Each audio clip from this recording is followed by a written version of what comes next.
Hello students, welcome to Geography Guru channel. This is our 6th episode of class 10th history chapter number 1 nationalism in Europe में राष्ट्रवाद, या यूं कहें rise of nationalism in Europe में राष्ट्रवाद का उदय। हमारी कहानी जो शुरू हुई थी 1789 की फ्रेंच रेवोल्यूशन से, और वहां से बढ़ते हुए हम क्रांतियों के दौर में पहुंचे थे पिछले वीडियो में, लास्ट एपिसोड में। और फाइनली इन सभी घटनाओं ने राष्ट्रवाद या फिर हम कहें कि राष्ट्र राज्यों के गठन के लिए मार्ग तैयार कर दिया था, स्टेज तैयार था। आज की इस एपिसोड में हम बात करेंगे इटली, जर्मनी और ब्रिटेन के अनोखे एकीकरण की, कि कैसे एकीकरण हुआ, क्या क्या घटनाएं घटित हुई। इसको मैंने इजी पॉइंट में किया ताकि आपको एग्जाम के पॉइंट ऑफ व्यू से या एनटीएससी की अगर तैयारी करे हो तो क्वेश्चंस वो ढूंढने में ज़्यादा मुश्किल ना हो। तो चलिए हम शुरुआत करते हैं आज के हमारे एपिसोड की। सबसे पहले हम बात करेंगे जर्मनी के एकीकरण की। जर्मनी के एकीकरण की प्रक्रिया से पहले आप यहाँ पे देखिए जर्मनी का जो आधुनिक मानचित्र है, किस तरीके से उसकी सीमाएं हैं, वो कुछ देशों से लग रही है। थोड़ा सा हमारे माइंड में होना ज़रूरी है। यहाँ पे यूके आ जाता है, इस साइड में फ्रांस है, यहाँ पे पोलैंड से सीमा लगती है, यहाँ डेनमार्क से नीदरलैंड है, बेल्जियम, यहाँ छोटा सा देश लग्जमबर्ग है, स्विट्जरलैंड है, ऑस्ट्रिया, चेक रिपब्लिक, और ये बर्लिन यहाँ की कैपिटल है। तो ये जर्मनी जैसा अब दिख रहा है वैसा था नहीं। 500 से अधिक छोटे छोटे राज्यों में बंटा हुआ था। उसमें से सबसे बड़ा जो राज्य था वो था पर्शिया। तो पर्शिया के नेतृत्व में एकीकरण होता है। तो क्या क्या होता है, कैसे होता है, चलिए हम पता लगाते हैं। 1848 में पहला प्रयास किया गया था जर्मनी के एकीकरण का। जैसा हमने पिछले वीडियो में पढ़ा, 1848 में मध्यम वर्गीय यानी कि उदारवादी जो जर्मन थे, उन्होंने एक संसद के तहत जर्मनी के एकीकरण करने का प्रयास किया। कब? 1848 में। किसके माध्यम से? फ्रैंकफर्ट संसद के माध्यम से। और ये प्रयास उनका असफल रहता है, फेल रहता है। उसके बाद पर्शिया में राष्ट्र निर्माण कार्य है वो राजशाही और सेना दोनों जो हैं वो इसकी जिम्मेवारी उठाते हैं, यानी कि पर्शिया है फिर इसकी कमान संभालता है जर्मनी के एकीकरण के लिए। और उन्हें जमींदार, जिन्हें जंकर्स कहा जाता था, उनका भी समर्थन प्राप्त था। ओके, तो उसके बाद कौन कमान संभालता है? पर्शिया, जो जर्मनी के उन छोटे छोटे भागों में से सबसे बड़ा था। पर्शिया ने राष्ट्रीय एकीकरण के लिए इस आंदोलन का नेतृत्व संभाला, और इसमें सबसे महत्वपूर्ण भूमिका रही थी वो थी ओटो वॉन बिस्मार्क की। ओटो वॉन बिस्मार्क कौन थे? वो पर्शिया के मुख्यमंत्री या प्रधानमंत्री थे, चीफ मिनिस्टर थे, मुख्यमंत्री थे वो पर्शिया के। और उन्होंने इसके लिए सारी योजना तैयार की। उन्होंने इसके लिए लो रक्त की नीति अपनाई कि जहाँ पर युद्ध की आवश्यकता वहाँ पे युद्ध किया जाएगा। और उनका ये मानना था कि ये जो एकीकरण है वो तब तक संभव नहीं जब तक हम अपने चारों तरफ के जो दुश्मन देश हैं, दुश्मन राष्ट्र हैं, उनको हरा ना दें। और उनको ये पता था कि ये केवल बल के आधार पर हो सकता। तो ओटो वॉन बिस्मार्क थे, वो इसके एकीकरण के वास्तुकार थे। पर्शिया ने ऑस्ट्रिया, डेनमार्क और फ्रांस की संयुक्त सेना के खिलाफ 7 वर्ष में 3 युद्ध लड़े और तीनों में विजय प्राप्त की। और इस तरीके से जर्मनी की एकीकरण की प्रक्रिया है वो पूरी होती है। तो 3 युद्ध लड़ने पड़ते हैं। और उसके बाद 18 जनवरी 1871 को जो जर्मन सम्राट है केसर विलियम है, वो जर्मनी के सम्राट के तौर पर शपथ लेते हैं। उन्हें hall of mirrors of Versailles में नया जर्मन सम्राट है वो घोषित कर दिया जाता है। तो कब पूरी हुई? 1871 में ये पूरी होती थी। एक लंबी प्रक्रिया थी, ये नहीं कि 1848 से शुरू हुई थी, बहुत लंबे समय से ये प्रक्रिया चली थी।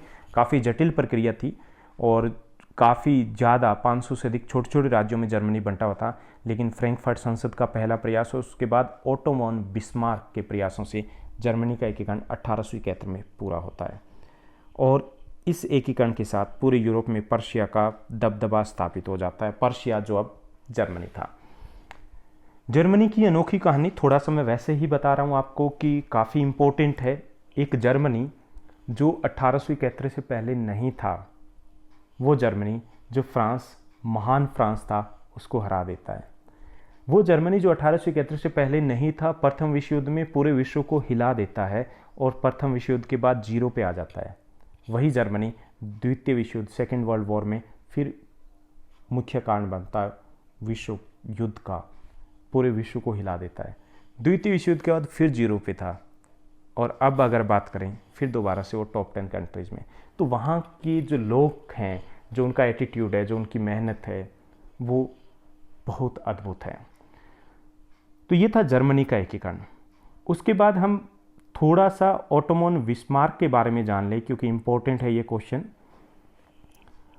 इन्हें आयरन चांसलर भी कहा जाता है, लौह पुरुष के नाम से जाना जाता है इन्हें। और जर्मनी का यूनिफिकेशन है वो उन्हीं की ब्लड एंड आयरन जो पॉलिसी थी, लौह रक्त नीति थी, उसके तहत किया गया था। ये लॉयल प्राइम मिनिस्टर थे, पर्शियन किंग विलियम फर्स्ट के वफादार थे। 1862 में इनको अपॉइंट किया जाता है और उन्होंने जोलवरिन का गठन करते हैं वो पर्शिया में, यानी कि व्यापार के सुदृढ़ीकरण के लिए। और इसी के कारण पर्शिया है वो ट्रेड यूनियन के ऊपर उनका दबदबा बन पाता है, यानी कि आर्थिक तौर पे पहले जर्मनी को वो मजबूत करते हैं। ऑस्ट्रिया है उसको एक साइड में लगा देते हैं, जो उस वक्त बहुत ताकतवर राष्ट्र था। पर्शिया है उसका आधुनिकीकरण करते हैं ये, और ऑस्ट्रिया को पीछे छोड़ देते हैं कुछ ही वर्षों में। यानी कि इन्हें पता था कि अगर देश का एकीकरण करना है जर्मनी का, तो उसके लिए ताकत बढ़ाना जरूरी है। तो ये सब प्रयास किए थे ओटोमन बिस्मार्क ने।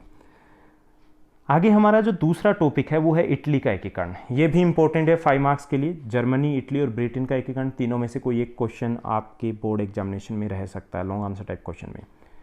इटली का एकीकरण भी काफ़ी लंबा रहा था, यानी कि एक लंबे समय तक इटली काफ़ी टुकड़ों में बंटा रहा था। तो इसका एकीकरण की प्रक्रिया भी लंबी और जटिल रही थी। थोड़ा सा हम इटली का मैप देख लेते हैं। ये देखिए कि ऐसा इटली दिखता है, भूमध्य सागर है। इधर आप नॉर्थ की साइड में अगर देखोगे तो आपको ऑस्ट्रिया दिखाई दे रही है, एक साइड में यहाँ फ्रांस है, यहाँ स्विट्ज़रलैंड, यहाँ ऑस्ट्रिया, क्रोएशिया, तो ये कंट्रीज़ आपको दिखाई दें। तो ऐसा इटली है।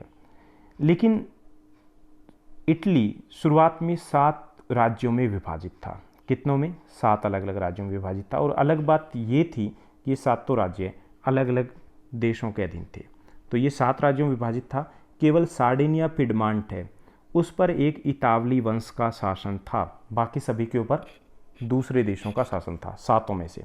जैसे उत्तर है वो ऑस्ट्रिया हैब्सबर्ग के अधीन था, केंद्र है वो पोप के अधीन था, दक्षिणी जो भाग था वो स्पेन के बॉर्बन किंग्स हैं उनके अधीन में था। इसके साथ साथ एक भाषा भी नहीं थी इटली में, जो इतालवी भाषा बोली जाती थी उसमें कई प्रकार की बोलियां थी। तो ये भी नहीं कह सकते कि वो इटली या इतालवी भाषा के आधार पर वो आपस में जुड़ सकते थे। तो उनमें एकात्मकता भी नहीं थी, यानी कि एकीकरण के प्रयास अगर किए जाते तो बहुत मुश्किल काम था उस वक्त। मेजनी ने सबसे पहले इटली के एकीकरण के लिए प्रयास किए। उन्होंने कुछ संगठनों की स्थापना की, जैसे यंग इटली है, एक गुप्त संगठन की स्थापना की। ये पहला प्रयास था, हालांकि ये प्रयास सफल नहीं रहते। 1831 और 1848 में क्रांतिकारी विद्रोह भी किए जाते हैं, लेकिन वो प्रयास इटली के एकीकरण के लिए सफल नहीं रहते। उसके बाद सार्डिनिया पिडमांट के जो सम्राट हैं विक्टर एमनुअल सेकंड, वो इन इतालवी राज्यों को एकीकरण के प्रयास शुरू करते हैं, यानी कि वो बागडोर संभालते हैं। जैसे कि पर्शिया ने जर्मन राज्यों के एकीकरण की बागडोर संभाली, ऐसे यहाँ पे सार्डिनिया पिडमांट के जो राजा हैं, सम्राट हैं विक्टर एमनुअल सेकंड, वो इस कमान को संभालते हैं। और यहाँ पर भी यहाँ के चीफ मिनिस्टर काउंट कावुर वो महत्वपूर्ण भूमिका निभाते हैं। यानी यहाँ पर इटली के एकीकरण के वास्तुकार काउंट कावुर होते हैं। 1859 में फ्रांस के साथ गठबंधन करने वाले सार्डिनिया पिडमांट ने ऑस्ट्रिया को हराया। यानी कि यहाँ पर वो दोनों नीतियाँ अपनाते हैं, युद्ध की नीति भी और दूसरा वो कूटनीति भी। कूटनीति के तहत वो फ्रांस के साथ गठबंधन करके ऑस्ट्रिया को पहले हराते हैं, जिसमें गैरिबाल्डी भी शामिल होते हैं, ये भी इटली के क्रांतिकारी थे।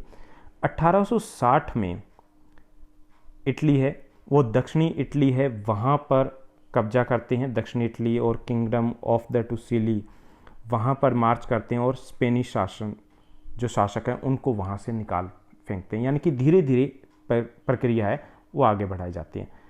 लेकिन अभी भी उनके लिए जो बड़ा रास्ता था वो फ्रांस था। अंत में वो फ्रांस को हराते हैं और 1861 में विक्टर एमनुअल कांट को संयुक्त इटली का राज्य जो सम्राट है वो घोषित कर दिया जाता है और रोम इटली की राजधानी बनती है। तो ये ऐसे प्रक्रिया चलती है। तो यहाँ पर भी 7 टुकड़ों में बंटा हुआ था, अलग अलग देशों के अधीन थे ये टुकड़े। और सार्डिनिया पिडमांट है वो नेतृत्व संभालता है विक्टर एमनुअल कांट के नेतृत्व में, और कान जो काउर हैं वो यहाँ के चीफ मिनिस्टर होते हैं, जो कूटनीति का और रणनीति दोनों का प्रयोग करते हैं। और 1861 में ये प्रक्रिया पूरी होती है। तो ये भी एक इम्पॉर्टेंट है कि ये कब पूरा हुआ। जर्मन का एकीकरण 1871 में होता है, उससे 10 वर्ष पहले एकीकरण पूरा होता है इटली का। तो ये था इटली का एकीकरण। अब हम ब्रिटेन के एकीकरण की बात करते हैं। ब्रिटेन का एकीकरण थोड़ा अलग था, लंबा अधिक था और अनोखा भी था। इसमें यानी कि जब ब्रिटेन की हम बात करें तो ब्रिटेन में 4 देश शामिल होते हैं। कौन कौन से 4 देश? यहाँ पे northern Ireland, Scotland, great Britain, जो इंग्लैंड यहाँ पर, और ये वेल्स, यानी कि इंग्लैंड, वेल्स, स्कॉटलैंड और नॉर्दर्न आयरलैंड ये ग्रेट ब्रिटेन मिल करके बनाते हैं। तो ये चारों से ग्रेट ब्रिटेन कैसे बना, ये ब्रिटेन के एकीकरण की प्रक्रिया है। 18वीं सदी से पहले ब्रिटेन एक राष्ट्र राज्य नहीं था। प्राथमिक पहचान के तौर पर यहाँ पे अंग्रेजी, वेल्स, स्कॉट, आयरिश जैसी जातियों के आधार पर अलग अलग भागों में बंटा हुआ था। और धीरे धीरे यहाँ पर जब सत्ता की निरंतर वृद्धि होती है, व्यापार बढ़ता है, तो अंग्रेजी भाषी यानी कि इंग्लैंड है वो अन्य देशों पर अपना प्रभाव बढ़ाते हैं, वेल्स, स्कॉट और आयरिश राज्यों के ऊपर। 1688 में ग्लोरियस रेवोल्यूशन होती है, शानदार क्रांति होती है, जिसके तहत इंग्लैंड एक राष्ट्र के रूप में स्थापित होता है और अंग्रेजी संसद ने यहाँ पर लोकतंत्र की स्थापना करते हैं, यानी राजशाही से सत्ता छीन ली जाती है। यहाँ पे संवैधानिक लोकतंत्र यानी संवैधानिक राजशाही है वो स्थापित होती है, यानी राजा तो रहता है लेकिन अधिकार लोगों के या संसद के अधीन आ जाते हैं। तो ये पहला कदम था जब 1688 में शानदार क्रांति के बाद इंग्लैंड की एक राष्ट्र राज्य के रूप में गठन किया जाता है। उसके बाद 1707 में स्कॉटलैंड और इंग्लैंड के बीच में एक समझौता होता है। उस अधिनियम के तहत, यानी कि इंग्लैंड और स्कॉटलैंड के बीच संघ अधिनियम, एक्ट ऑफ यूनियन जिसे हम कह सकते हैं, उसके तहत United kingdom of great Britain का गठन किया जाता है, यानी कि इसमें स्कॉटलैंड शामिल हो जाता है। थोड़े समय के बाद वेल्स भी इसी में शामिल हो जाता है, यानी कि 3 राष्ट्र वो ग्रेट ब्रिटेन में आ जाते हैं। तो इसमें स्कॉटलैंड और आयरलैंड पर इंग्लैंड का दबदबा था। ब्रिटिश संसद में भी अंग्रेजी सदस्यों का दबदबा था उस वक्त तक भी। 1801 में वहाँ पर वॉल्फ और उनके यूनाइटेड आयरिशमैन के नेतृत्व में एक विफल क्रांति होती है। उस क्रांति के बाद आयरलैंड को भी अंग्रेजी सेना द्वारा ज़बरदस्ती ब्रिटेन में शामिल कर लिया जाता है।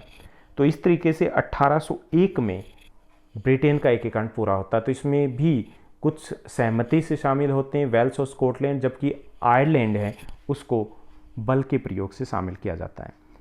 अब ये सब प्रक्रिया पूरी होने के बाद एक राष्ट्र राज्य के गठन के लिए वहाँ पर ब्रिटिश ध्वज यूनियन जैक को अपनाया जाता है। राष्ट्रगान God save our noble king उसको अपनाया जाता है। अंग्रेजी भाषा को राष्ट्रभाषा के तौर पर विकसित किया जाता है और एक नया ब्रिटिश राष्ट्र है वो हमारे सामने आता है। तो ये था ब्रिटेन के एकीकरण की प्रक्रिया। हालांकि ये अलग इसलिए थी कि इसमें लंबी प्रक्रिया थी और कई समझौते और वो सबको शामिल रहे थे। जो जर्मनी और इटली की प्रक्रिया थी उसमें कई सारे युद्ध लड़ने पड़े थे, कई विदेशी शासकों के अधीन भाग थे। यहाँ पे ऐसा नहीं था। तो ये ब्रिटेन की थोड़ी अलग प्रक्रिया थी। तो ये था किस तरीके से जर्मनी, ब्रिटेन और इटली का एकीकरण हुआ। इम्पोर्टेंट हमारा सेशन था, कोई एक क्वेश्चन 5 मार्क्स के लिए पूछा जा सकता है। तो आज के इस सेशन में बस इतना ही। Thank you, bye bye, take care. अगर आपको हमारा सेशन वीडियो अच्छे लग रहे हैं तो चैनल को लाइक कीजिए, शेयर कीजिए, सब्सक्राइब कीजिए। वीडियो में जब यहाँ तक पहुँच गए तो लाइक ज़रूर कीजिएगा। Thank you, bye bye, take care.